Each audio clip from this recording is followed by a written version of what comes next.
bonsoir à vous, mes frères et sœurs dans le Seigneur, et soyez les bienvenus.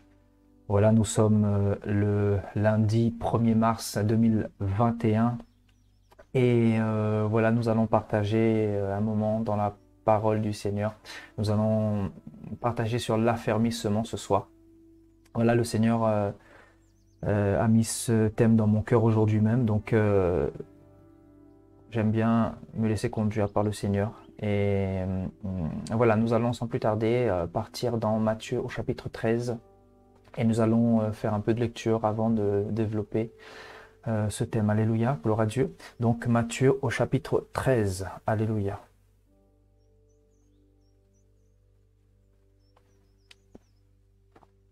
Matthieu au chapitre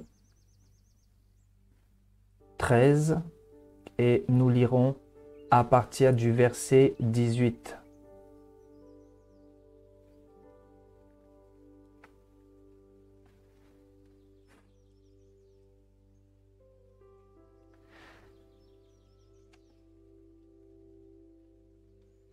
Vous donc, écoutez ce que signifie la parole du semeur. Lorsqu'un homme écoute la parole du royaume et ne la comprend pas, le malin vient et enlève ce qui a été semé dans son cœur. Cet homme est celui qui a reçu la semence le long du chemin. Celui qui a reçu la semence dans les endroits pierreux, c'est celui qui entend la parole et la reçoit aussitôt avec joie. Mais il n'a pas de racine en lui-même. Il manque de persistance et dès que survient une tribulation ou une persécution à cause de la parole, il y trouve une occasion de chute. Celui qui a reçu la semence parmi les épines, c'est celui qui entend la parole, mais en qui les soucis du siècle et la séduction des richesses étouffent cette parole et la rendent infructueuse. Celui qui a reçu la semence dans la bonne terre, c'est celui qui entend la parole et la comprend. Il porte du fruit, et un grain en donne 100, et un autre 60, puis un autre 30. Alléluia. Voilà, bénissons le Seigneur pour ce thème qui nous a mis à cœur, donc l'affermissement. Alléluia. Donc ici, le Seigneur donne une parabole, donc la parabole des semeurs. Et dans ce contexte, le Seigneur nous montre un petit peu les hommes de ce monde qui reçoivent la parole de Dieu au niveau de leur cœur, à un moment donné de leur vie. Et donc, le Seigneur montre un petit peu le processus que peut utiliser le malin. Donc, en fait, ici, voilà, on voit le malin qui enlève ou qui veut enlever ce qui a été semé dans son cœur. Et c'est le cas de plusieurs personnes. Voilà, il y a plusieurs êtres humains qui ont entendu la parole du Seigneur.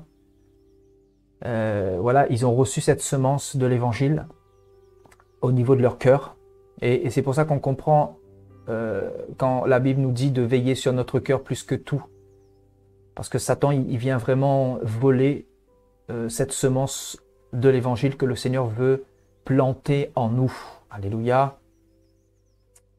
Donc voilà, cet homme peut avoir reçu cette semence dans plusieurs endroits. Ça peut être dans des endroits pierreux, nous dit la parole. Ça peut être, bien sûr, ça peut être dans des endroits jonchés d'épines. Ça peut être dans des endroits rocailleux. Ça peut être dans des endroits fertiles, dans des endroits favorables. Donc l'homme peut recevoir effectivement cette parole dans plusieurs contextes. Et le Seigneur ici nous donne cette parabole pour nous montrer que il y a des gens qui entendent la parole, mais en cours de chemin, ils finissent par abandonner. Et le Seigneur, en fait, nous en donne explication ici. En fait, il y a quelque chose que nous allons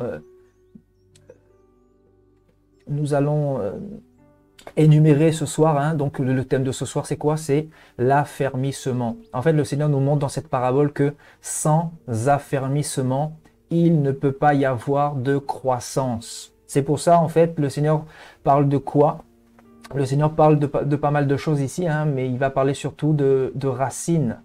Le Seigneur dit, pour celui qui a reçu la semence dans les endroits pierreux, c'est celui qui entend la parole, effectivement, qui entend la parole, que ce soit dans les églises, que ce soit sur Internet, que ce soit lors d'une prédication, lors d'un enseignement, lors d'un encouragement, lors d'une évangélisation. Donc voilà, cette personne a reçu la parole au niveau de son cœur, il a entendu au niveau de ses oreilles, et cette personne reçoit cette parole du Seigneur avec joie, hein, nous dit la Bible, mais il n'a pas de racines en lui-même. Donc voilà ce qui lui manque, ce sont des racines, les racines.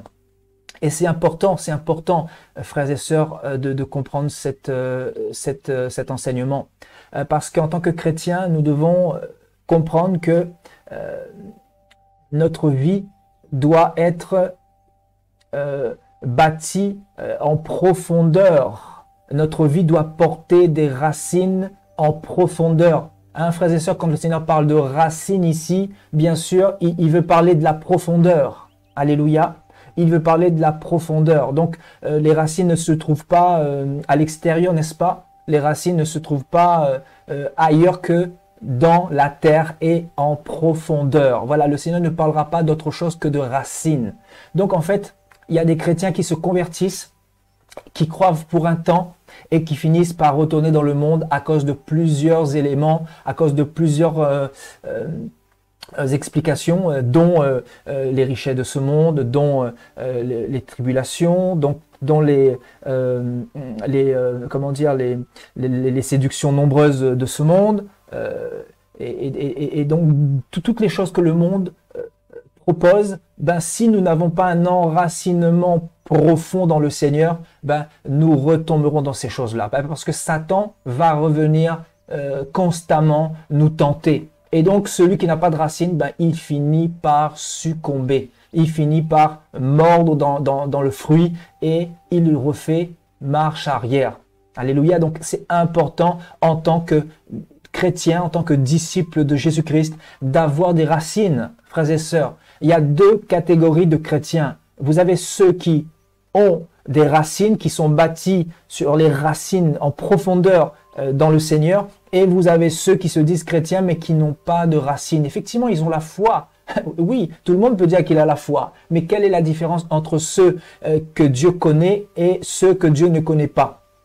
La différence, c'est que ceux qui sont nés d'en haut, ils ont les racines qui sont établies dans la profondeur.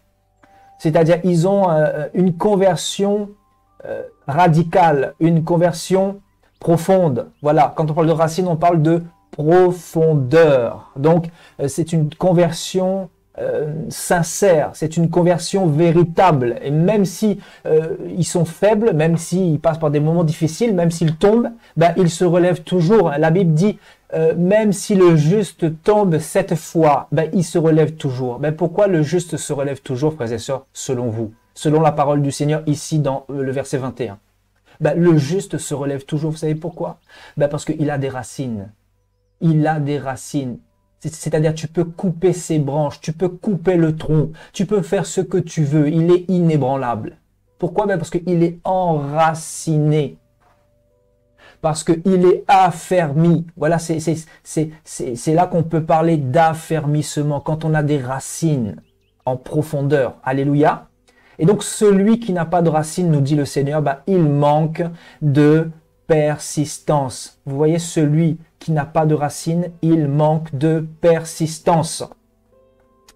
Et dès que survient une tribulation, vous voyez donc des persécutions, où ça peut être le rejet des hommes, ça peut être la tentation, ça peut être une belle femme, ça peut être un bel homme, ça peut être les richesses qui sont vaines, Ça peut être quoi? Même un travail, hein. Donc il y a des gens qui vendent leurs âmes pour avoir la gloire, le succès, et qui préfèrent tourner le dos au Seigneur. Donc, vous voyez, il y a plusieurs choses qui font que il y a des personnes qui retournent dans le monde et qui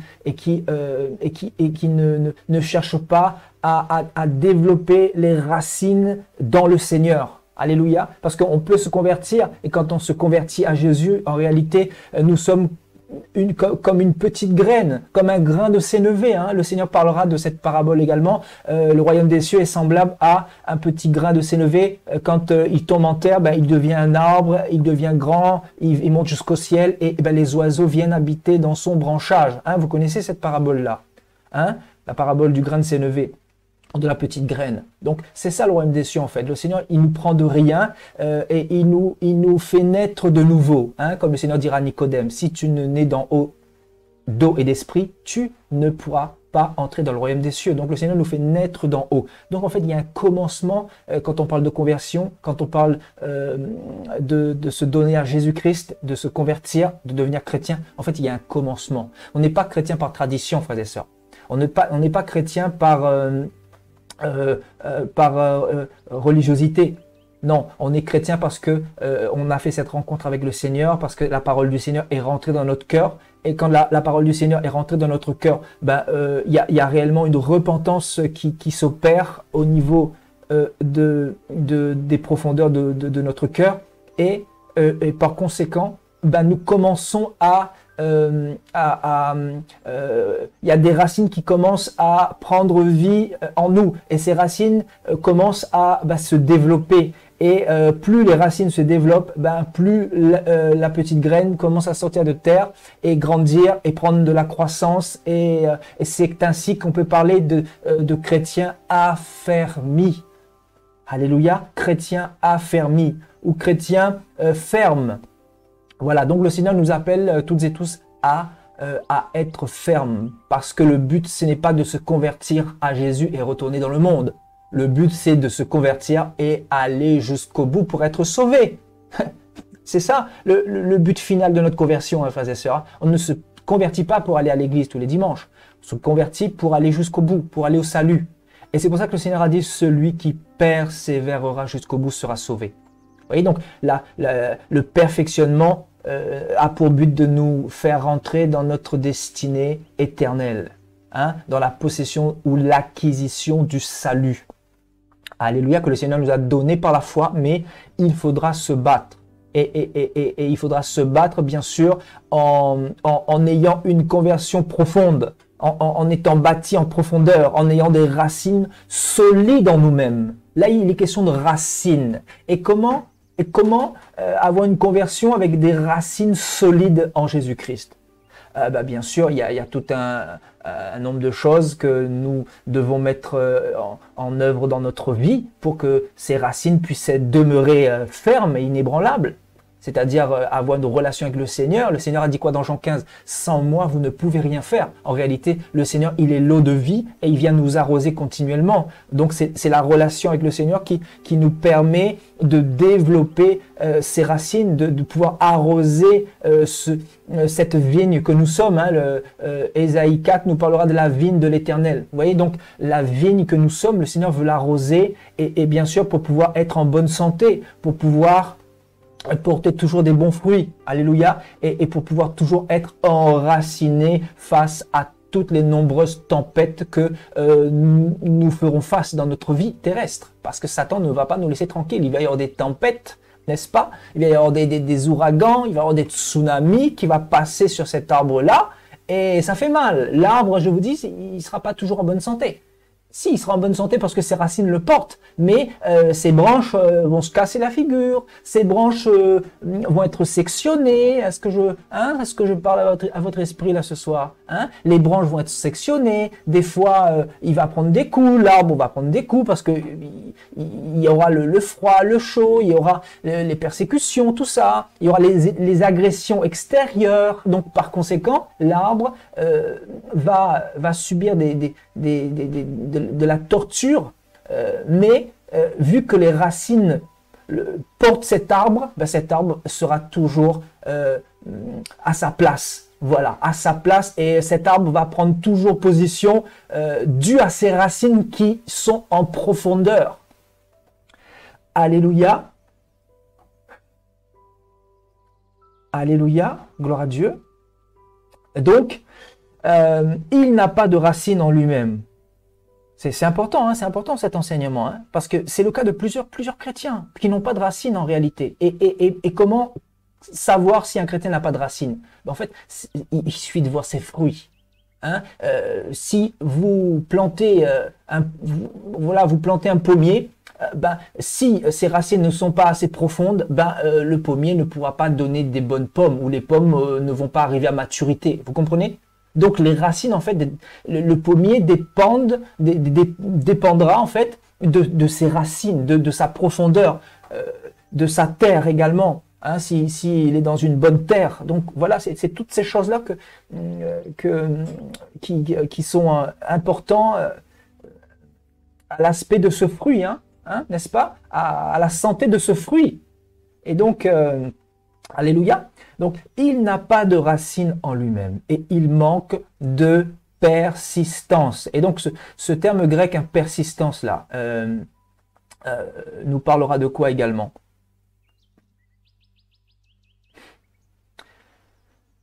Donc, voilà, ce terme voudra aussi nous dire, donc pour une saison, hein, voilà, donc il va croire pour une saison, voilà, il va croire pour un temps, il va croire pour un mois, pour 6 mois, pour un an, 2 ans, pour un temps défini, mais ensuite, Satan, comme il attaque énormément, et de par ce monde de séduction, il arrive à ramener plusieurs en arrière. Il arrive à faire rétrograder plusieurs chrétiens qui malheureusement avaient bien commencé, mais qui malheureusement terminent mal. Donc ce terme veut dire aussi endurant seulement pour un temps. Vous voyez?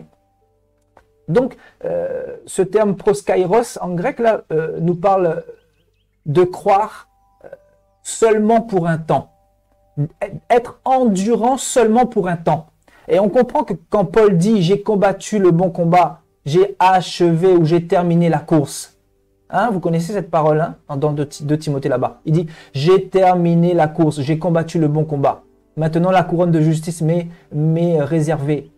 Et le Seigneur la donnera à ceux qui combattront également comme lui. » Donc, effectivement, Paul n'était pas dans cette endurance seulement pour un temps, il a été endurant tout au long de sa vie.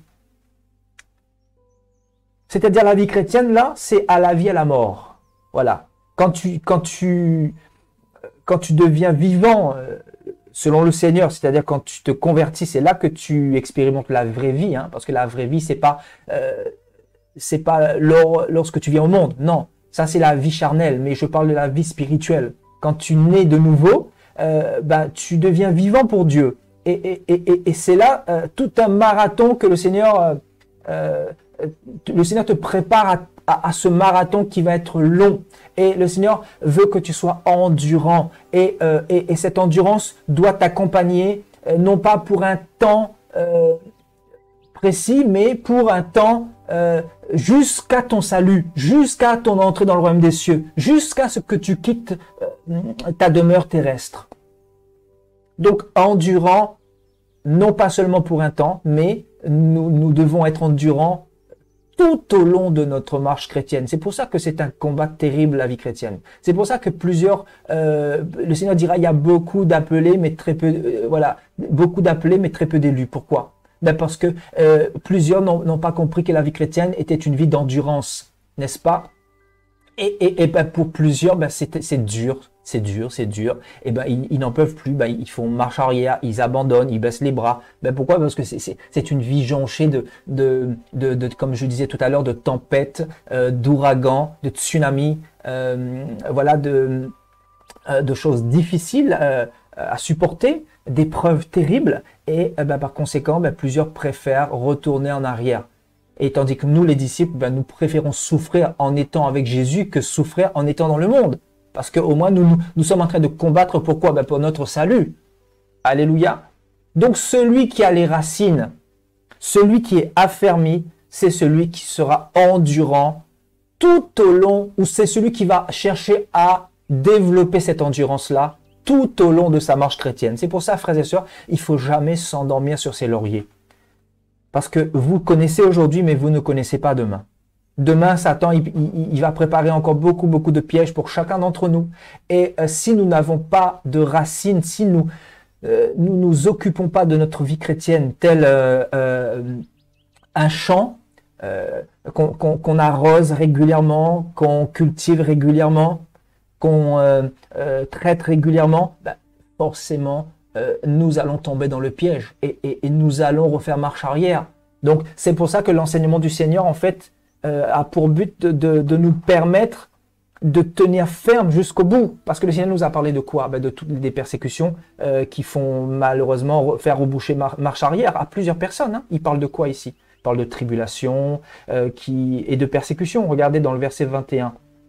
Il parle de quoi? Et dès que survient une tribulation ou une persécution à cause de la parole, ils y trouvent une occasion de chute. Vous voyez? Donc effectivement, il y a plusieurs qui rebroussent ce chemin arrière. Il y en a plusieurs qui abandonnent. Ben, pourquoi? Parce qu'il n'y a pas de racines. Il n'y a pas de racines.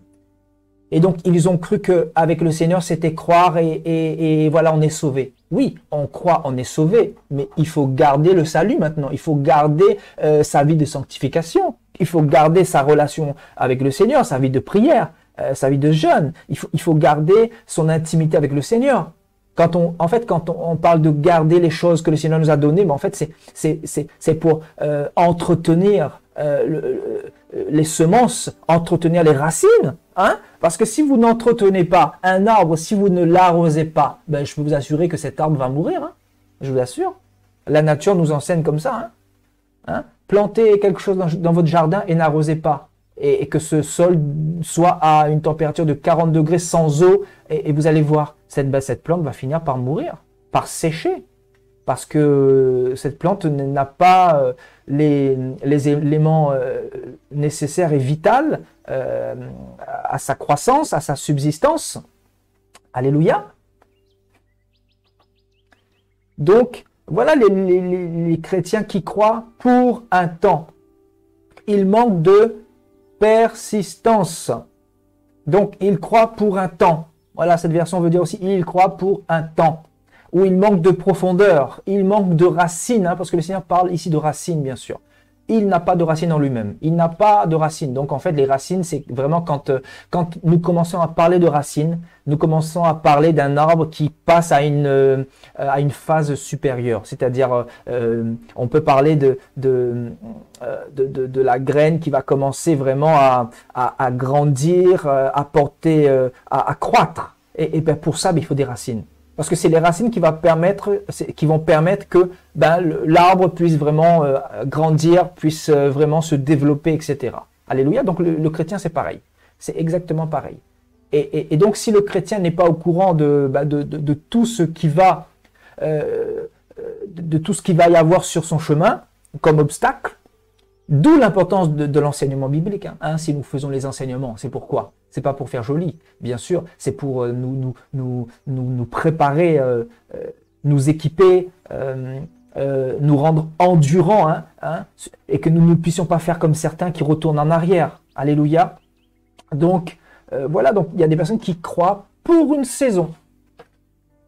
Des chrétiens qui sont endurants seulement pour un temps et voilà, un autre adjectif, donc temporaire. Voilà, on croit de manière temporaire. Voilà, on vit une vie de sainteté pendant 5 ans et ensuite le Seigneur dira souviens-toi de ton premier amour, souviens-toi d'où tu es tombé. Hein, le Seigneur dira dans Apocalypse 2 et 3, souviens-toi d'où tu es tombé et reviens à ton premier amour. Donc si le Seigneur dit cela, c'est que il y a des personnes qui malheureusement étaient dans une vie de victoire de manière temporaire, mais ils n'ont pas persévéré dans le chemin et dans les voies de la vérité, de la sainteté, de la persévérance, de la foi, etc. Alléluia. Donc, voilà, c'est le cas de plusieurs chrétiens. Et qu'est-ce qui m'a inspiré ce thème, mes frères et sœurs? Qu'est-ce qui m'a inspiré ce thème? Aujourd'hui, je reçois un texto de la part d'une sœur que j'avais baptisée à l'île de la Réunion en 2018 plutôt. Voilà. En août 2018, je me suis rendu à l'île de la Réunion. Et il y a une femme qui m'avait invité à venir dans sa famille pour apporter la parole, mais aussi pour la délivrance de son mari. Mais bon, c'est elle qui a reçu la délivrance ce jour-là. C'est le Seigneur, il fait comme il veut, voilà. Donc, et donc, après avoir partagé beaucoup la parole, bien sûr, on a prié, on a fait sa délivrance. Et ce même jour, on lui a baptisé cette femme-là, on a baptisé son mari et on a baptisé sa fille. Donc, il y a eu 3 baptêmes dans cette maison ce jour-là. Et donc, je leur avais parlé de l'évangile. Voilà, cette femme aimait le Seigneur, mais elle était encore un petit peu dans la confusion. Elle allait encore dans les temples catholiques. Elle tâtonnait un petit peu. Donc, un petit peu comme Philippe fera avec l'eunuque, c'est ce que j'ai fait avec cette femme. Donc, je lui ai montré un peu le chemin, les voies pour se diriger vers la vérité, etc. Et donc, j'ai fait ce que Dieu m'a demandé de faire, tout simplement.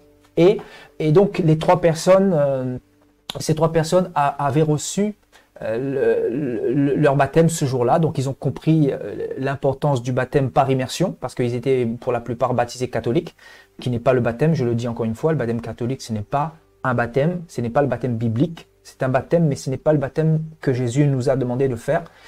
Donc, voilà, on a effectué leur baptême et ensuite, j'ai fait ce que j'avais à faire. Je suis parti comme Philippe, le Seigneur m'a enlevé. Voilà, je suis parti ailleurs. Voilà, je suis revenu en métropole. Et cette sœur m'envoie un texto aujourd'hui. Elle, il faut savoir qu'elle a continué dans les voies du Seigneur. Elle aime le Seigneur. C'est une amoureuse du Seigneur.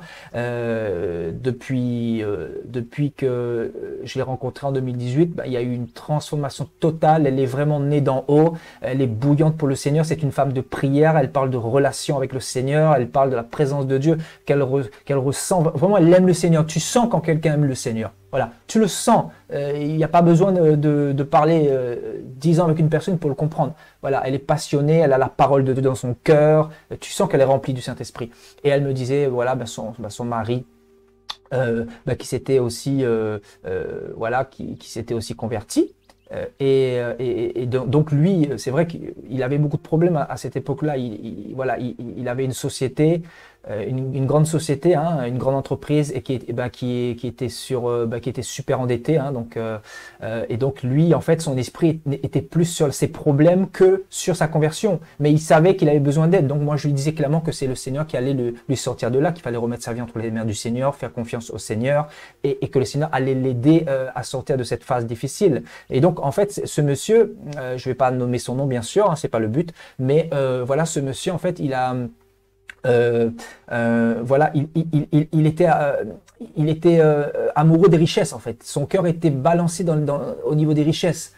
Le cœur de ce monsieur était dans les richesses. Et donc forcément, le Seigneur ne pouvait pas commencer une œuvre dans son cœur, parce qu'il y avait comme un cœur fermé. Donc oui, il avait ouvert son cœur, mais momentané. C'est-à-dire, il avait reçu la parole, il avait entendu ce que j'avais à lui dire ce jour-là. Mais le problème, c'est qu'il n'a pas cherché à développer ses racines. Ce qui fait que cette sœur, elle m'a envoyé un texto en me disant que voilà, son mari, prie pour son mari, prie pour sa famille, parce que son mari est retourné vivre chez sa mère, donc alors qu'il a 45 ou 50 ans, 50 ans je dirais, 45-50 ans, et que c'est pas la première fois. Donc son mari, en fait, on comprend qu'il n'est pas né d'en haut, il est encore balancé entre deux chaises, entre deux mondes. C'est-à-dire, voilà, dans un côté de son cœur, il a la parole du Seigneur, mais dans un autre côté de son cœur, il a les richesses, l'amour des richesses,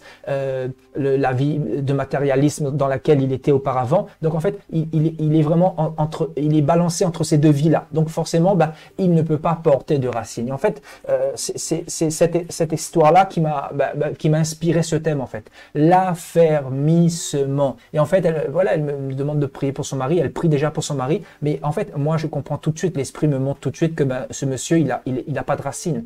Et tant qu'il ne délaissera pas tout entre les mains du Seigneur, tant qu'il ne dira pas Seigneur, ok, je te remets tout, tant qu'il voudra faire les choses par lui-même, tant que il ne comprendra pas que si quelqu'un veut sauver sa vie, il la perdra. Si quelqu'un la perdra à cause de moi, dira le Seigneur, il la retrouvera. Tant qu'il ne comprendra pas ça, le Seigneur dira quoi à ce monsieur qui avait beaucoup de richesses, qui demandera, ce monsieur demandera au Seigneur, que faut-il pour avoir la vie éternelle? Le Seigneur lui dira, oui, honore ton père et ta mère, voilà, tu ne commettras point d'adultère, tout ça. Et le Seigneur lui dira, il te manque une chose, va et vends tout ce que tu possèdes. Parce qu'il possédait de grandes richesses, nous dit la Bible. Donc ce monsieur, en fait, on nous dit qu'il est parti tout triste parce qu'il avait de grandes richesses. Le Seigneur dira quoi par la suite?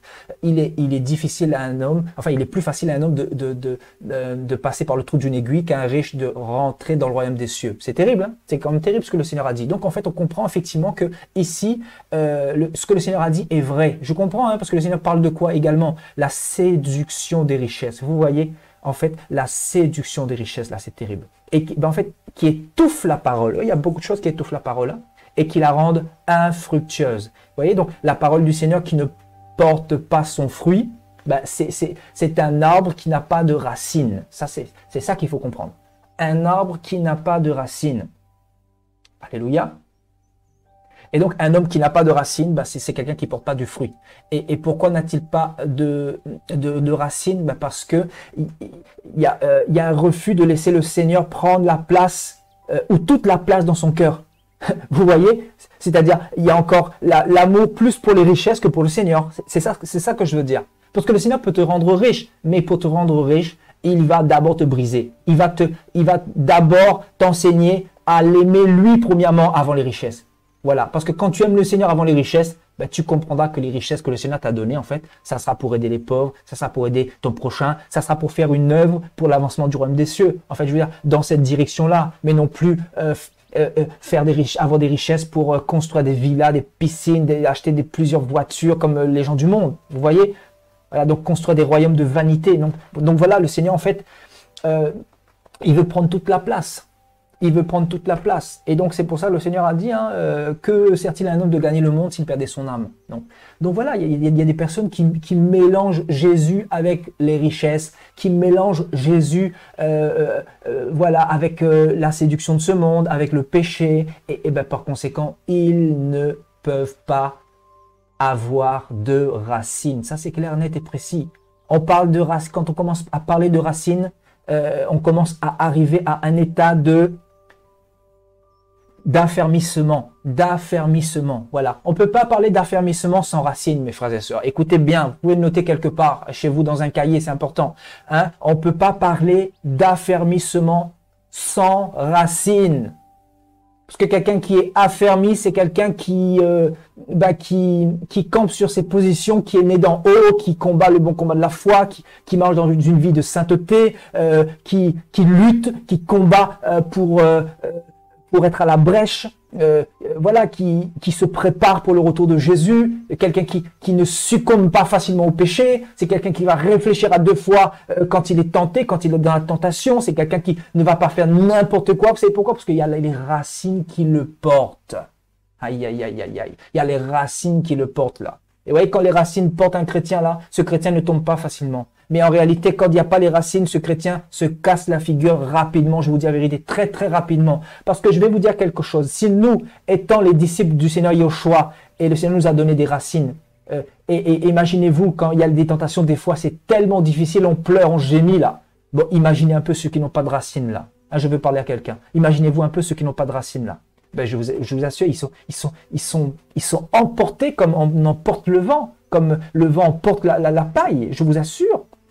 Je vous assure, c'est logique. C'est pour ça que le Seigneur nous demande de ne pas être tiède. Je comprends pourquoi le Seigneur nous dit clairement de ne pas être tiède. Parce que si nous sommes tièdes là, il n'y aura pas de racines. Il n'y aura pas de racines. Et par conséquent, on ne pourra pas être affermi. Et il est important d'être affermi pour être sauvé, pour aller jusqu'au bout, pour combattre le bon combat de la foi. Si on ne peut pas parler de victoire comme Paul sans affermissement, sans racines profondes, sans une maison bâtie en profondeur. Alléluia. On ne peut pas.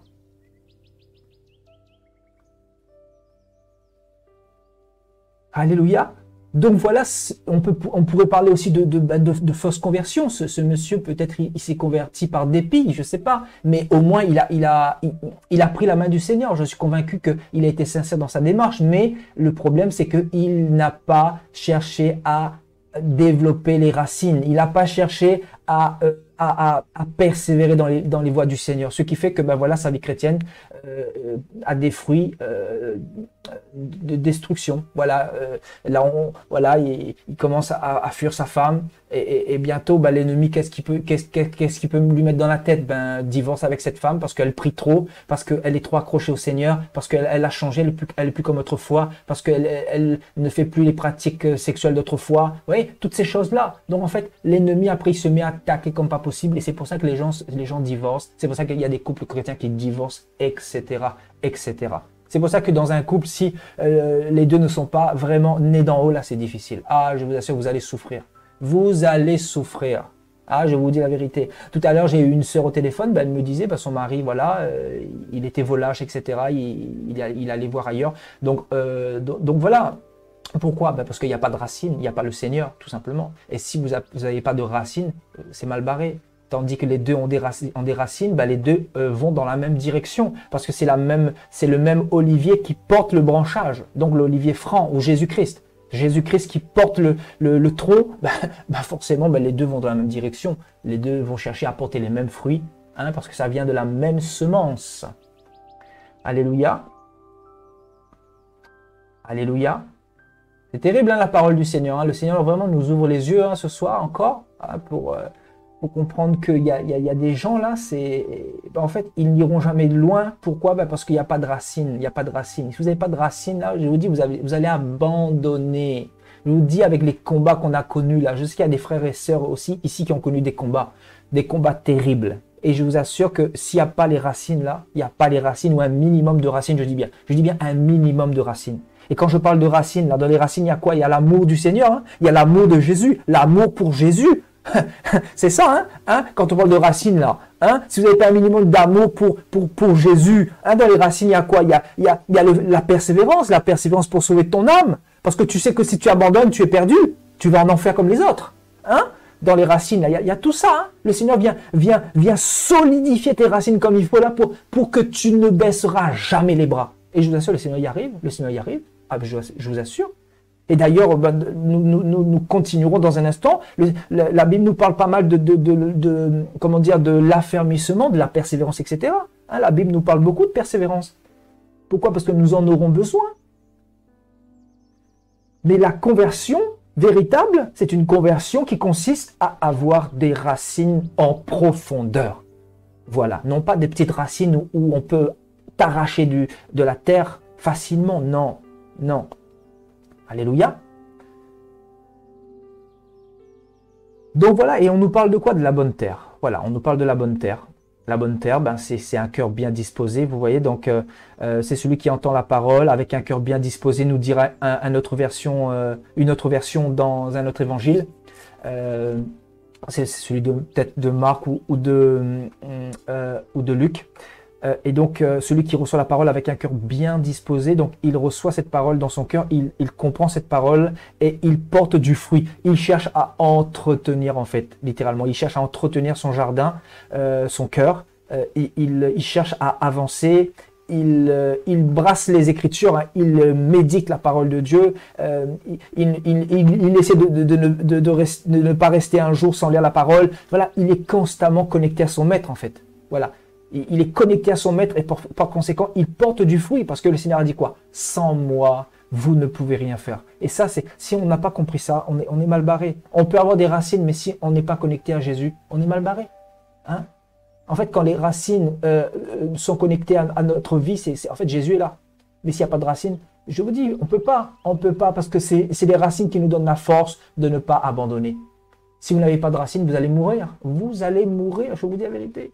Quand je dis mourir, ben, c'est mourir spirituellement. Vous allez vous éteindre. Comme une petite flamme qu'on cherche à allumer là. Et il y a un vent fort. Donc voilà, si vous n'avez pas une vigueur pour pouvoir essayer de maintenir cette flamme allumée, vous n'avez pas les stratégies, les conseils que le Seigneur vous a donnés à votre portée, ben, la flamme va s'éteindre, je vous assure. Et voilà, c'est là que certains retournent en arrière. Et vous savez, le cas de cette femme, il y a plusieurs couples qui se retrouvent dans la même configuration. Voilà. Donc, la femme hyper bouillante pour le Seigneur, le mari complètement à la ramasse, ou sinon ça peut être l'inverse aussi, le mari complètement bouillant pour le Seigneur et la femme, une Jézabel. Donc en fait, c'est ce qui fait que les deux, voilà, il y a des étincelles et ça finit par se casser la figure. C'est pour ça vraiment, prions pour la conversion de nos femmes, de nos maris, pour tous ceux qui n'ont pas encore une épouse ou un époux converti là. Il faut prier pour ça. Il faut prier, ce soir on va prier pour que le Seigneur donne des racines à ceux qui n'en ont pas là. Parce que je crois que c'est dans ce sens-là que nous devons prier ce soir, frères et sœurs. Alléluia. Donc le cœur. Voilà, tout se passe au niveau du cœur. Voilà. Et donc Matthieu 7 nous dira quoi là, dans Matthieu 7? Le Seigneur, voilà, on va lire au verset 24.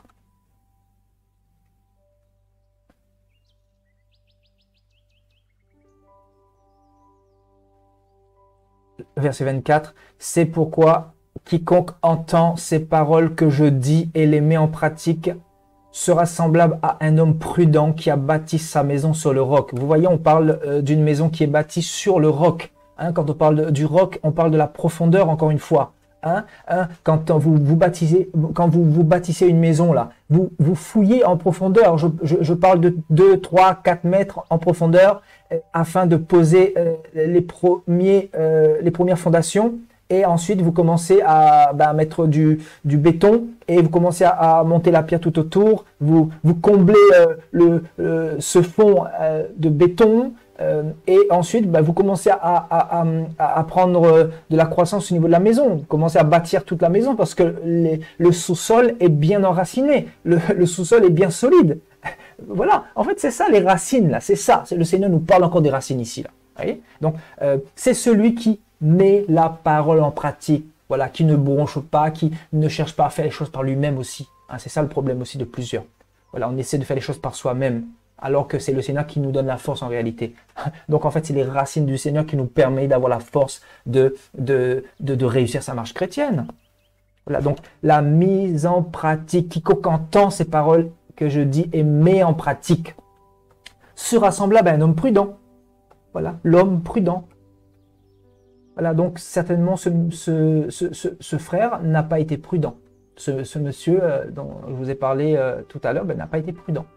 Il n'a pas été prudent parce que c'était un nouveau converti. Et il n'y a pas nouveau converti. On ne peut pas mettre ça sur la faute de la nouvelle conversion. Non, c'est pas ça. C'est qu'il y avait encore beaucoup de choses dans le cœur, l'amour des richesses, comme je vous disais tout à l'heure, les soucis. Ce monsieur était beaucoup dans les soucis parce qu'il avait un contrôle fiscal de plus de 80 000 euros. Donc je vous dis même pas le truc. C'est vraiment voilà, sa situation était peut-être impossible d'un point de vue humain, mais avec Dieu tout est possible. C'est pour ça que je lui ai vraiment exhorté à remettre sa situation entre les mains du Seigneur et à lâcher prise. Le Seigneur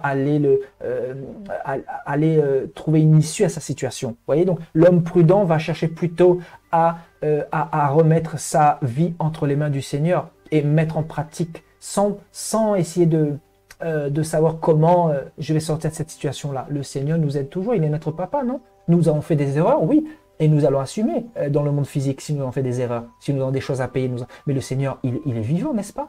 Si nous sommes vraiment sincères, si nous lui mettons à l'épreuve ce Seigneur-là de gloire, vous pensez qu'il va nous laisser dans la galère, sachant qu'il nous a récupérés en ayant fait beaucoup de bêtises et avec nos dettes ou je ne sais quoi. Le Seigneur ne va pas nous laisser dans la panade. Vous en pensez quoi, vous? Un père ne va-t-il pas payer les dettes de ses fils ou de ses filles? Moi, je pense que en tant que père, si votre fils fait une bêtise et qu'il revient vers vous il vous dit, ben, papa, j'ai fait des bêtises, voilà, je suis endetté, est-ce que ben, tu peux m'aider, je recommencerai plus, j'ai tiré des leçons. Ben, vous pensez que votre papa va vous laisser dans la panade? Il va vous dire, ben voilà, sors devant moi et va-t'en et je ne veux plus te voir? Non, comme dans Luc 15, le Seigneur envers son fils prodigue, donc le fils qui était perdu là, hein, le fils qui était perdu et qui est revenu, ben, qui avait dilapidé ses dons avec les prostituées, au milieu des prostituées. Le Seigneur a recueilli ce fils-là et le Seigneur l'a pardonné. Le Seigneur était dans la joie, il a fait une grande fête, il a tué un veau gras, nous dit la parole. Il y avait une grande réjouissance, hein, pour une âme qui se repent. Et donc le Seigneur ne laisse pas ses enfants dans la panade, mes frères et sœurs. Parce qu'en réalité, notre papa, il a des richesses en multitude. Il peut intervenir dans notre situation comme il le veut, de la manière dont il veut. Rien ne lui est impossible en réalité, mes frères et sœurs. Voilà, le Dieu que nous avons, c'est un Dieu que nous devons mettre au défi. Voilà, c'est un Dieu qui attend que nous lui fassions faire de grandes choses dans notre vie. Voilà, si nous limitons notre Dieu, il sera limité dans notre vie, dans ses actions. Mais si nous croyons que nous avons un Dieu de l'impossible, un Dieu qui n'a pas changé, un Dieu qui nous a surpris à travers les prophètes de l'époque, qui a fait de grandes choses, bah, le Seigneur, il va faire de grandes choses aussi avec nous, en réalité. N'est-ce pas? Alléluia. Donc notre Dieu est grand et à nous de ne pas le limiter. Alléluia. Alléluia. Donc la pluie est tombée, les torrents sont venus. Vous voyez, regardez ça, c'est terrible. Hein? Oh mon Dieu, oh Jésus. La pluie est tombée. Vous voyez sur cet arbre, les torrents sont venus, les vents ont soufflé. Voilà, donc si tu n'as pas de racines là, si tu n'as pas de racines là, les vents vont te déraciner comme il faut. Les vents ont soufflé et se sont jetés contre cette maison. Elle n'est point tombée parce qu'elle était fondée sur le roc. Vous voyez? Et il y a des chrétiens qui ne tombent pas. Et même s'ils tombent, ils se relèvent. Hein, comme la Bible dit, si le juste tombe 7 fois, il se relève toujours. Donc en fait, il ne tombe pas. Celui qui se relève, c'est celui qui ne tombe pas devant Dieu. Même s'il a tombé, mais le Seigneur ne considère pas sa chute. Mais le Seigneur considère sa victoire. Alléluia! Donc si vous êtes tombé, ne vous arrêtez pas sur votre chute. Mais regardez la victoire, regardez Canaan, relevez-vous. Même si vous êtes tombé dans un péché, relevez-vous. Demandez à Dieu pardon, avancez. Voilà, apprenez de vos erreurs. Voilà ce qu'il faut faire, frères et sœurs. Le Seigneur ne considère pas votre chute. Le Seigneur considère quand vous vous relevez. Alléluia. Alléluia. Donc, les vents ont soufflé et se sont jetés contre cette maison. Ouais, les vents, les tempêtes, là, les tempêtes des soucis, des inquiétudes, les tempêtes de l'amour du monde, les tempêtes de l'amour de ses affaires, de ses entreprises, voilà. Les tempêtes de l'amour à plusieurs, de plusieurs choses. Voilà, on a une déconnexion. Je crois que, voilà, c'est revenu. Hein. On a eu une petite coupure là, mes frères et sœurs. Je ne sais pas qu'est-ce qui s'est passé. Voilà, on va attendre quelques instants. Voilà, je crois qu'il y avait une petite coupure, donc voilà, on va continuer. Et il y a un petit bug sur le réseau, je ne sais pas, je sais pas qu'est-ce qui s'est passé. Voilà, on continue. Donc voilà, donc les vents ont soufflé, etc. Donc, donc, si tu es enraciné comme il faut, comme il se doit, et quand je parle d'enracinement, là, il faut vraiment ne pas jouer avec sa vie chrétienne. Hein, quand on parle d'être enraciné, là, il faut vraiment y aller avec le Seigneur. Hein, il faut vraiment méditer sa parole. Il faut vraiment chercher à connaître le Seigneur, à connaître son identité, à demander à ce que le Seigneur réponde à tes questions, parce que nous avons de nombreuses questions quand nous venons au Seigneur, que nous ne comprenons pas. Pourquoi le Seigneur laisse les choses se faire? Si le Seigneur est juste, ben pourquoi il laisse Satan? Vous avez déjà entendu parler de ces choses-là, de ce genre de questions-là? Voilà, parce que les gens ne sont pas encore affermis, c'est pour ça qu'ils n'ont pas de racines. Et quand tu n'as pas de racines, ben tu vas te poser des questions au point même des fois de mettre sur le dos de Dieu l'injustice, quoi. Vous voyez, alors que Dieu est juste, alors que c'est l'homme qui a désobéi, c'est l'homme qui a fauté dans le jardin d'Éden. Alléluia. Donc, voilà, frères et sœurs. Voilà, les vents. Les vents, il y en aura beaucoup des vents. Hein. n'est-ce pas? Qui dans sa vie chrétienne n'a jamais eu de vent, de tempête, de marée haute, de tsunami là? Qui n'a jamais connu de moments difficiles là? Dites-nous un peu là. Hein, si vous êtes encore là, c'est parce que vous avez quelques racines, n'est-ce pas? Hein? Mais est-ce que vos racines sont suffisamment solides pour ce que Satan vous prépare dans la suite des temps? Je le crois. Je crois que si vous mettez tout en œuvre, si nous mettons tout en œuvre, nous irons jusqu'au bout. Mais quiconque entend ces paroles que je dis et ne les met pas en pratique sera semblable à un homme insensé. Regardez-moi ça. Un homme insensé qui a bâti sa maison sur le sable. Waouh! Voilà, quelqu'un d'insensé qui a bâti sa maison sur le sable. Ben c'est ça. C'est ça. Il y a des personnes qui ont mis leur espérance sur leur richesse, qui ont fait de leur gloire leur richesse et non pas le Seigneur. Voilà. Donc, par conséquent, ben, ils souffrent. Ils souffrent parce qu'ils vont souffrir encore. Pourquoi? Ben, parce qu'ils sont sans protection. Ils n'ont pas les racines qui les portent. Ils n'ont pas Yahushua. Ils n'ont pas Jésus de Nazareth. Et quand tu as Jésus de Nazareth, ben, en fait, tu as ton casque du salut. Et peu importe, tu peux perdre tes richesses, tu peux perdre ta famille, tu peux perdre tes enfants comme Job. Tu ne vas jamais maudire Dieu, en fait. Alléluia. Alléluia. Tu peux tout perdre, mais en réalité, quand tu as des racines, là, regardez les racines de Job, là. Hein? Qui avait des racines plus costauds que ceux de Job, là, hein? que celles de Job, là, hein? Dites-nous un peu, là. Hein? Les racines de Job étaient costauds, n'est-ce pas? Hein? Pour subir ce qu'il a subi, là. Hein? On ne peut pas dire que Job était affermi? Si, on peut le dire, mes frères et sœurs. Job était vraiment un homme affermi de manière flagrante. Voilà. Quel exemple, Job, hein? Vous connaissez l'histoire de Job, hein? Voilà. Job n'était pas un homme insensé, hein, parce que s'il avait écouté sa femme, il aurait maudit Dieu. Vous voyez? Il aurait maudit le Seigneur. Et le Seigneur ne veut pas que nous comportions de cette manière-là. Hein? C'est pas parce que nous traversons des épreuves que nous allons pleurer, voilà, nous allons nous plaindre sans cesse. Oui, c'est vrai que c'est humain, on se plaint devant le Seigneur, c'est vrai. Qui ne s'est pas plaint devant le Seigneur? Hein? On s'est tous plaints devant le Seigneur. Mais bon, on a compris comment le royaume de Dieu fonctionne. Le royaume de Dieu consiste à être persécuté.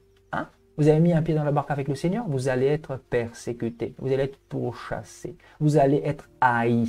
Le Seigneur dit, si on a haï le Maître, au combien de plus forte raison son disciple sera aussi haï. Ça il faut le savoir, ça. Hein? C'est pour ça que quand nous prêchons la parole, nous disons tout le conseil de Dieu. Voilà. Nous devons savoir à quoi nous aurons affaire en tant que chrétiens. Hein? N'est-ce pas? Hein? Si vous voulez vraiment avoir les racines du Seigneur dans votre cœur, dans votre vie, dans vos fondements, ah ben, ça va être vraiment quelque chose. Hein? Ah oui, ça va être vraiment quelque chose. Allez, alléluia. Donc, un homme insensé qui a bâti sa maison sur le sable. Voilà, essayez de bâtir une maison sur le sable. Vous allez voir, vous allez voir. Peut-être la maison va subsister, allez, une journée, hein, mais le moindre vent, là, je vous dis, un château de sable. Voilà, ça va s'effondrer comme pas possible. Voilà, à la moindre petite tempête, au moindre petit vent, à la moindre petite marée, je vous dis, ça va se casser la figure. Voilà. Et donc, par conséquent, le fondement n'est pas véritable. C'est pour ça que la vie chrétienne consiste dans le fondement, dans la fondation. Voilà. Alléluia. Donc, un chrétien qui est sur une bonne fondation, c'est un chrétien affermi. Donc, la pluie est tombée, les torrents sont venus, les vents ont soufflé et ont battu cette maison. Elle est tombée et sa ruine a été grande. Sa ruine a été grande. C'est terrible. Waouh! Voilà, le Seigneur nous parle encore de fondements et de racines ici, hein, parce que c'est la racine, hein, encore une fois. Hein, les deux fondements voilà, nous parlent d'une maison qui avait des racines, qui avait des... Il y a une bonne solidité d'un côté, et de l'autre côté, il n'y avait pas de solidité du tout, parce qu'il n'y avait pas de racines. Alléluia. Allons dans 1 Thessaloniciens chapitre 3.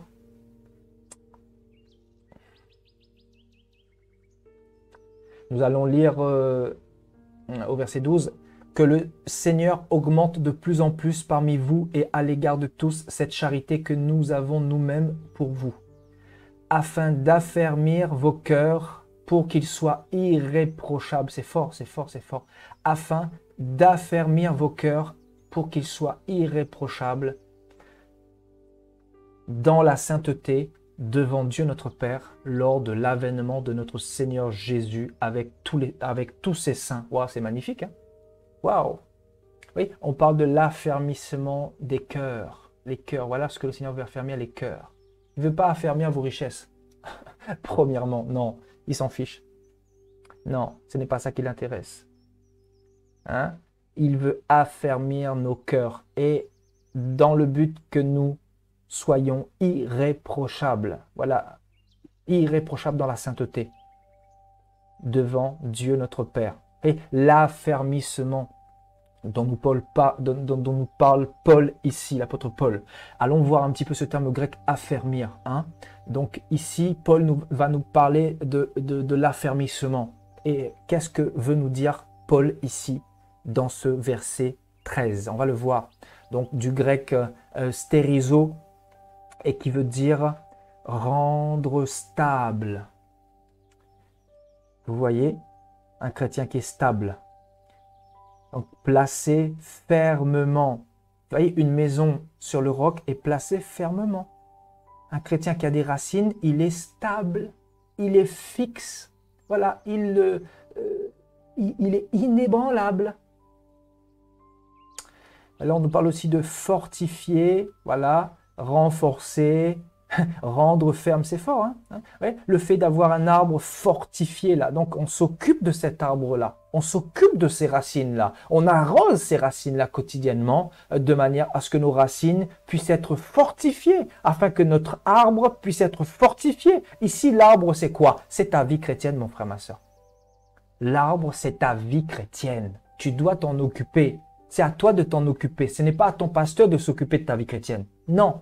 Tu dois t'occuper de ta vie chrétienne, chez toi premièrement, dans la méditation et surtout, bien sûr, avec les enseignements que le Seigneur nous donne de partager, ça vient arroser, ça vient entretenir ton arbre, c'est-à-dire ta conversion, c'est-à-dire ta vie spirituelle. Et par conséquent, tu te renforces. Vous voyez, on nous parle de renforcer, rendre ferme. C'est pour ça qu'aujourd'hui, vous pouvez ressentir cette force du Seigneur en vous.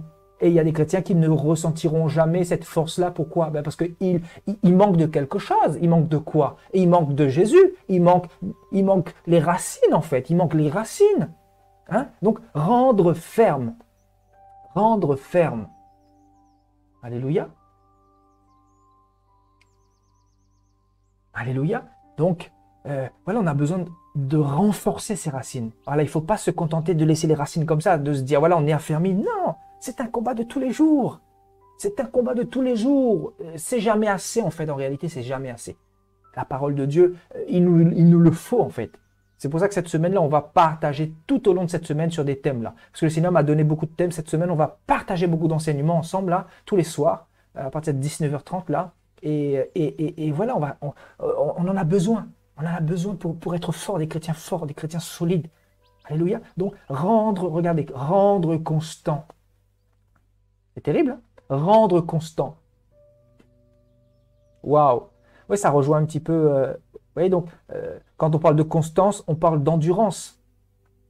Et par conséquent, on n'est pas endurant seulement pour un temps, mais on est constant de manière permanente. Vous voyez? De manière permanente. Donc, rendre constant. Alléluia. Donc voilà ce monsieur dont je vous ai parlé tout à l'heure, il n'était pas constant. C'est pour ça qu'il est retourné en arrière. C'est pour ça qu'au final, il est beaucoup attaqué par l'ennemi. C'est pour ça que son foyer est beaucoup criblé. Vous comprenez? Voilà, parce que quand on n'a pas de racines, on n'est pas constant. Voilà, si vous n'êtes pas constant avec le Seigneur, dites-vous que le problème vient des racines. Voilà, les racines. Donc, voilà, confirmer son esprit. Voilà, donc ce terme-là veut dire tout ça. Hein. Voilà, ce terme affermissement. Voilà, donc rendre stable, placer fermement et fixer. Fortifier, renforcer, rendre ferme. Voilà ce que Paul veut dire. On reviendra là-dessus dans quelques instants, hein, d'accord? On reviendra là-dessus. Voilà, donc Paul, c'est ce qu'il veut nous dire ici. Donc, le fait d'affermir nos cœurs, voilà, rendre stable notre cœur, le placer fermement dans la foi, voilà, le fortifier, le renforcer, continuellement le renforcer, voilà, voilà, le rendre ferme, voilà, que notre cœur puisse être dans la constance, hein, bien sûr, pour que nos cœurs puissent être irréprochables dans la sainteté. Vous voyez la sainteté devant notre Père lors du retour de notre Seigneur Jésus-Christ. Vous voyez, si nous voulons être enlevés par le Seigneur, nous devons être affermis. Voilà ce que nous dit les Saintes Écritures, mes frères et sœurs. Vous voulez aller à l'enlèvement de l'Église? Demandez au Seigneur de vous donner des racines et cherchez à ce que les racines puissent faire partie de votre vie chrétienne. Voilà, les chrétiens qui vont partir, ce sont les chrétiens qui ont des racines. Je vous dis la vérité. La Bible nous dit clairement que lors de l'avènement de notre Seigneur Jésus-Christ, nous partirons à condition que nos cœurs soient affermis. C'est-à-dire que nous ayons des racines. Un cœur qui est affermi, c'est un cœur qui est ferme. C'est un cœur qui est constant. C'est un cœur qui est fortifié. C'est un cœur qui est stable. Voilà ce que veut nous dire Paul ici. Alléluia. Allons un petit peu plus loin dans 2 Corinthiens 1. 2 Corinthiens au chapitre 1 et nous lirons le verset 21. Et celui qui nous a fermis avec vous en Christ et qui nous a oints, c'est Dieu qui nous a oints, lequel nous a aussi marqués d'un sceau et a mis dans nos cœurs les arts de l'esprit. Vous voyez, donc celui qui nous a fermis, ce n'est pas l'homme. En réalité, Dieu passe par nous, par ses serviteurs, par ses enfants, pour permettre que ces brebis puissent être affermies. Mais en réalité, c'est le Saint-Esprit qui nous a affermis. C'est Dieu lui-même. Voilà, c'est Dieu qui nous a affermis à travers sa parole. Voilà, qui est l'homme? Nous ne sommes rien du tout. Vous voyez, c'est Dieu qui nous a affermis. Donc, celui qui nous a affermis avec vous en Christ et qui nous a oints, c'est Dieu. Voilà, c'est Dieu qui nous renferme. C'est Dieu qui nous rend stable. C'est Dieu qui nous plante en profondeur. C'est Dieu qui fortifie notre foi. C'est lui qui fait toutes ces choses. À lui toute la gloire. À Dieu toute la gloire, mes frères et sœurs, parce que nous avons vraiment un Dieu magnifique. Quand on voit un petit peu les combats par lesquels nous sommes passés, et nous sommes encore là, on se dit, mais qu'est-ce qui s'est passé? Ben oui, mais les racines, il ne faut pas chercher loin. Je vous dis, il ne faut pas chercher loin. Voilà, chacun examine sa vie chrétienne et il sait où il en est avec le Seigneur aujourd'hui. Il sait où il en est. Il sait comment sont ses racines, dans quel état se portent ses racines. Voilà. Ce n'est pas parce que vous êtes tombé que vous n'avez pas de racines. Non. Mais celui qui tombe se relève toujours. Parce que Dieu est là pour l'affermir constamment. Alléluia. Donc 2 Thessaloniciens, allons voir un petit peu dans 2 Thessaloniciens là. Voilà, il y a encore des choses là-dedans là. Voilà, 2 Thessaloniciens au chapitre 2. Voilà, on va cliquer là-dessus. Voilà. On va lire à partir du verset 16. Que notre Seigneur Jésus-Christ lui-même est Dieu notre Père qui nous a aimés et qui nous a donné par sa grâce une consolation éternelle et une bonne espérance, console vos cœurs et vous affermisse en toute bonne œuvre et en toute bonne parole. Alléluia. Vous voyez?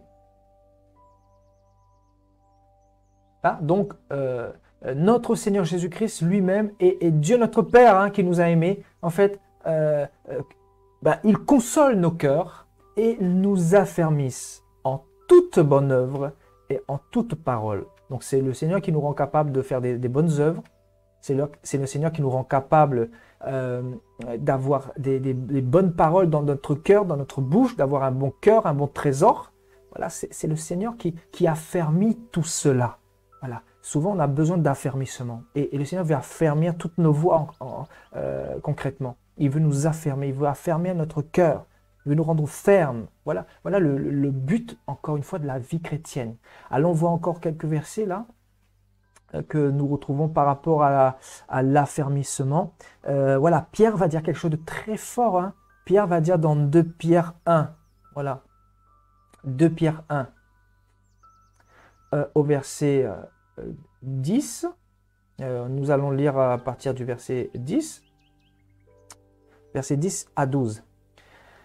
C'est pourquoi, frères, appliquez-vous d'autant plus à affermir votre vocation et votre élection.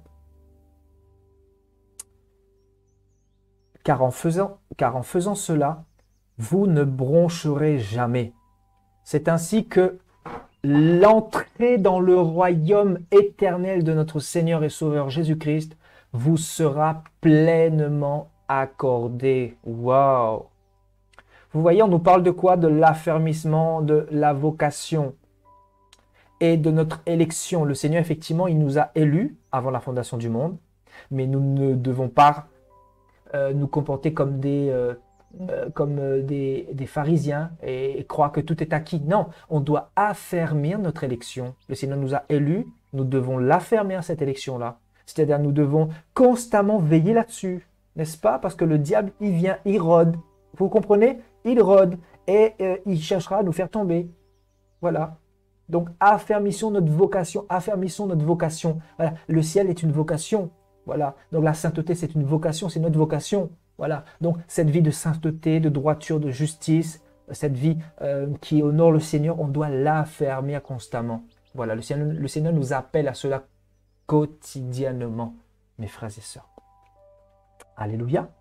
Et le verset 12, voilà pourquoi je prendrai soin de vous rappeler ces choses, bien que vous les sachiez et que vous soyez affermis dans la vérité présente. Waouh!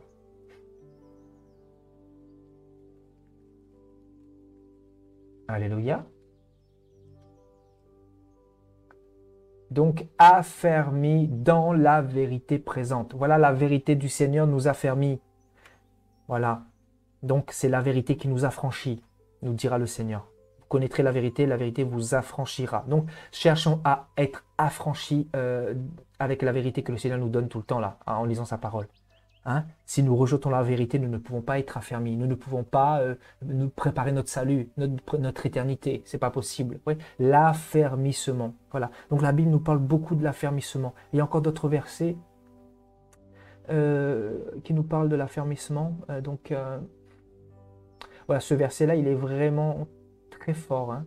Voilà. Donc le Dieu de toute grâce qui vous a appelé en Jésus-Christ à sa gloire éternelle, après que vous aurez souffert un peu de temps. Voilà, donc la première phase, c'est quoi? C'est la souffrance. C'est fort. Donc en fait, tout disciple de Yahushua digne de ce nom va passer par un temps de souffrance. Ça, c'est la première phase. La souffrance. Ensuite, le perfectionnement.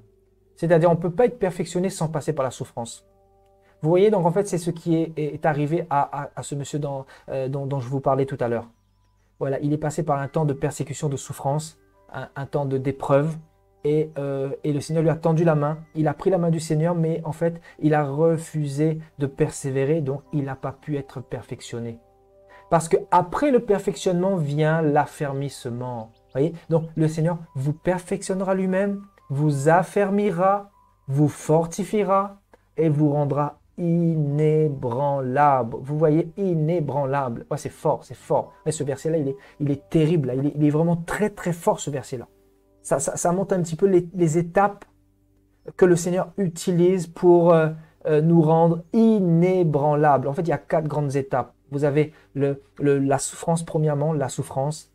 Le Seigneur, il va permettre la souffrance pour nous briser, encore une fois. Voilà, si vous ne souffrez pas en tant que chrétien, dites-vous que vous avez des problèmes. Dites-vous que vous avez des problèmes. Voilà, la souffrance est à des degrés différents et à des niveaux différents chez chacun d'entre nous. Voilà, ce n'est pas les mêmes souffrances, mais nous avons tous des souffrances à des degrés différents en tant que chrétiens. Hein? Donc, la souffrance, premièrement. Deuxièmement, le perfectionnement. Alléluia, le perfectionnement. Troisièmement, l'affermissement. Vous voyez? Donc, la souffrance nous conduit à être perfectionnés, c'est-à-dire à devenir parfait dans les épreuves. Quand on devient parfait, quand on se perfectionne, ben en fait, on apprend de ses erreurs. On se relève et ben, les petits bobos, ben, on ne se plaint plus comme avant, comme autrefois. C'est-à-dire, ben, quand il y a un petit bobo, on dit ben, Seigneur, que ta volonté soit faite. Voilà. Paul lui-même dira ben, qu'il a appris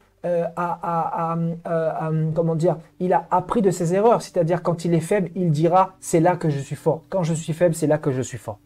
Donc, la souffrance, en fait, est fondamentale pour la subsistance de tes racines ou de mes racines. Merci Seigneur. Merci Seigneur de la souffrance que tu permets. Merci Père. Merci Seigneur. Hein? Voilà la souffrance, puis le perfectionnement. On se perfectionne à travers la souffrance. Ben oui, on ne peut pas parler de perfectionnement si on ne souffre pas. Et après avoir été perfectionné, le Seigneur nous affermit. C'est là qu'on peut parler d'affermissement. Alléluia. L'affermissement. Donc, c'est tout ce que nous avions vu tout à l'heure. L'affermissement, c'est le fait d'être ferme, c'est le fait de, voilà, de rester fixe, de rester stable, hein, n'est-ce pas? Voilà, vous êtes stable, c'est-à-dire Satan, il peut venir, vous serez inébranlable. Voilà. Et par conséquent, voilà, la dernière phase, le Seigneur vous fortifiera. Voilà, il va vous fortifier. Et l'avant-dernière, ça. Et la dernière, c'est le Seigneur nous rendra inébranlables. Vous voyez un peu là, c'est fort. Hein? Donc concrètement, il y a 5 phases ici. Hein? Il y a 5 phases. La souffrance, le perfectionnement, l'affermissement, le fait d'être fortifié par le Seigneur et devenir inébranlable. Quand vous êtes inébranlable, il n'y a plus rien qui peut vous arrêter.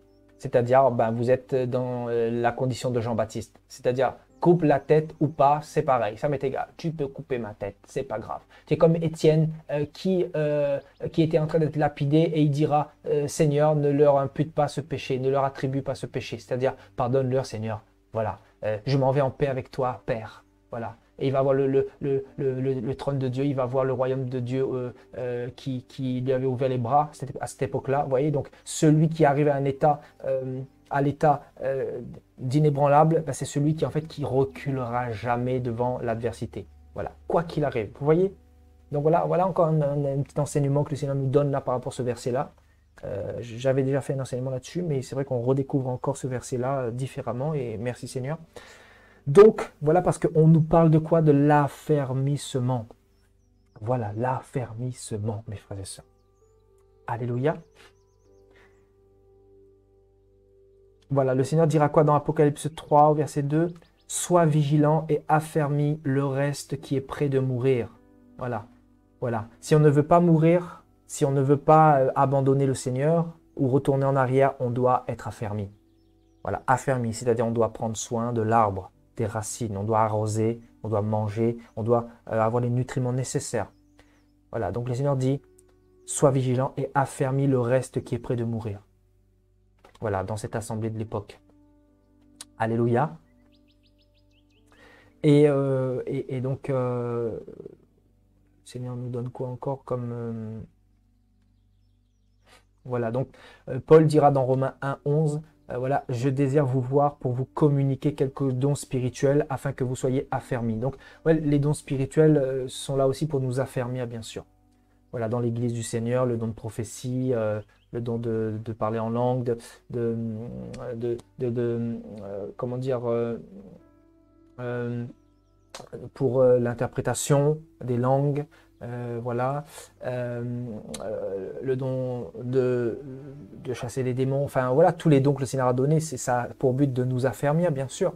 Hein, le don de guérison, quand nous voyons quelqu'un qui est guéri, nous sommes affermis, nous sommes heureux, nous sommes affermis dans notre foi, voilà, nous sommes stables, nous sommes fixes, nous n'allons pas baisser les bras facilement devant la première épreuve, parce que nous avons un Dieu qui guérit, un Dieu qui nous fait du bien, etc. Alléluia. Et regardez ce que... Ouais, ici, le Seigneur m'avait parlé aussi de ce verset-là tout à l'heure. Hein, je devais aller là-dedans aussi, donc merci Seigneur de nous permettre de revenir là-dessus. Donc, mais j'ai prié pour toi afin que ta foi ne défaille point. Voilà, donc Pierre qui n'était pas encore converti. Et le Seigneur dit, et toi, quand tu seras converti, affermis tes frères. Voilà. Donc, en fait, qu'est-ce qu'on va souligner ici? En fait, l'affermissement vient après la conversion. Alléluia. Voilà. On ne peut pas parler d'affermissement si on n'est pas converti. Voilà. Donc, la conversion doit être sincère, doit être totale. Quand on dit au Seigneur, Seigneur, je te donne ma vie, j'arrête avec l'impudicité, j'arrête avec la masturbation, j'arrête avec la pornographie, j'arrête avec le concubinage, j'arrête de coucher avant le mariage, je mets ma vie en règle avec toi. C'est-à-dire, tu tiens ferme dans tes positions et dans ta décision et tu ne bascules pas du jour au lendemain et pour retourner en arrière. Quand tu te convertis, tu deviens affermi. Le Seigneur t'a affermi pour que tu puisses demeurer dans cette nouvelle position. Est-ce que vous avez compris? Quand le Seigneur te convertit, c'est pour t'affermir afin que tu puisses demeurer dans cette nouvelle position ou cette nouvelle naissance. Alors, on peut parler d'une nouvelle naissance quand on se repent sincèrement, quand on se repent véritablement. Alléluia. Gloire à Dieu. Voilà, on termine bientôt. Donc voilà. Et ben, on va aller dans un verset. On va aller dans Psaume 37. Voilà, il y a un verset là-bas qui est puissant également. Voilà, Psaume au chapitre 37. Alléluia.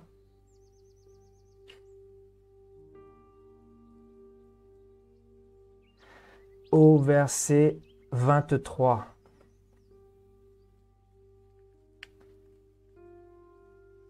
Regardez ce verset magnifique. L'Éternel affermit les pas de l'homme. Waouh, waouh, waouh. Et il prend plaisir à sa voix. S'il tombe, il n'est pas terrassé, car l'Éternel lui prend la main. Waouh, mais quel verset là. Quel verset. Waouh. On va lire jusqu'au le verset 25-26 également. J'ai été jeune, j'ai vieilli. Je n'ai pas vu le juste abandonné, ni sa postérité mendier son pain.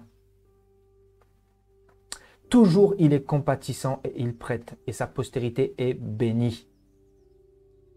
Waouh! Waouh, c'est fort.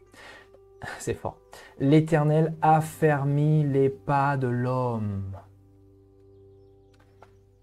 Voilà. Voilà notre Seigneur, qu'est-ce qu'il fait depuis notre conversion là. Ah, le Seigneur est magnifique. Quand on voit d'où le Seigneur nous a tirés. Oh mon Dieu, nous étions vautrés dans la masturbation. Il y a plusieurs années en arrière, on était vautrés dans toutes ces choses-là. On couchait à droite à gauche, on faisait n'importe quoi. Nous aurions pu mourir, on buvait l'alcool, on fumait du cannabis, on conduisait en faisant ces choses-là. Waouh! Oh mon Dieu! Le Seigneur est vraiment magnifique. Et voilà ce que le Seigneur fait, voilà ce que le Maître fait, voilà ce que Yahushua fait. Ben, il nous a affermis pour ne pas retourner dans ces choses-là. C'est ça la conversion, mes frères et sœurs. On parle de conversion quand il y a affermissement. Alléluia. Affermissement. Voilà, le Seigneur vraiment mérite la gloire. Hein. Il mérite vraiment toute la gloire. Et regardez, c'est pour ça que je vous disais tout à l'heure, hein, celui qui tombe et qui se relève, c'est celui qui est affermi, qui cherche à s'affermir, du moins. Ouais, regardez ce que le Seigneur dit. S'il tombe, il n'est pas terrassé. S'il tombe, il n'est pas terrassé. C'est-à-dire, c'est pas parce que tu es tombé, mon frère, ma sœur, que l'Éternel n'est plus avec toi. Relève ta tête là. L'Éternel est là. Il te tient la main là. Il te dit, reviens ma fille, reviens mon fils. Je suis là parce que je t'aime, je veux te pardonner encore. Mes compassions se renouvellent chaque matin pour te pardonner parce que je connais tes faiblesses. Mais appuie-toi sur moi, te dit l'Éternel, parce que je veux te prendre par la main. À ce verset, c'est pour quelqu'un ce soir là. Seigneur, parle à quelqu'un ce soir. Car l'Éternel lui prend la main. S'il tombe, il n'est pas terrassé. L'Éternel, ce qu'il veut, c'est t'affermir ce soir, mon frère. T'affermir, ma sœur. Il veut affermir tes pas. Il veut affermir l'amour que tu as dans ton cœur. Il veut affermir ta vie de sainteté. Il veut affermir ta vie de méditation. Il veut affermir ta vie de prière. Il veut affermir ton mariage. Il veut affermir ta postérité. Il veut affermir tes voies. Il veut affermir la vérité qui est en toi. Il veut affermir voilà, toutes les choses qui sont dans ta vie là. Il veut affermir tout. Tes pas, tes voies, ton sentier. Voilà. Parce que quand l'Éternel affermira tes pas et ton sentier, ben, tu marcheras dans les voies du Seigneur toujours. Et tu seras béni, tu seras prospère. Et tu seras, voilà, tu vieilliras, comme dira le verset 25. Tu as été jeune, tu auras vieilli. Et tu auras jamais été abandonné du Seigneur. Parce que le Seigneur, il aura été fidèle envers toi. Parce que le Seigneur, il est fidèle envers ses enfants, mes frères et sœurs. Mais à condition de ne pas abandonner. Il ne faut pas baisser les bras. Hein? Je crois que ce message, vraiment, c'est pour fortifier là quelqu'un ce soir-là. Hein? Je pense que tu vas sortir de là ce soir plus fortifié que jamais.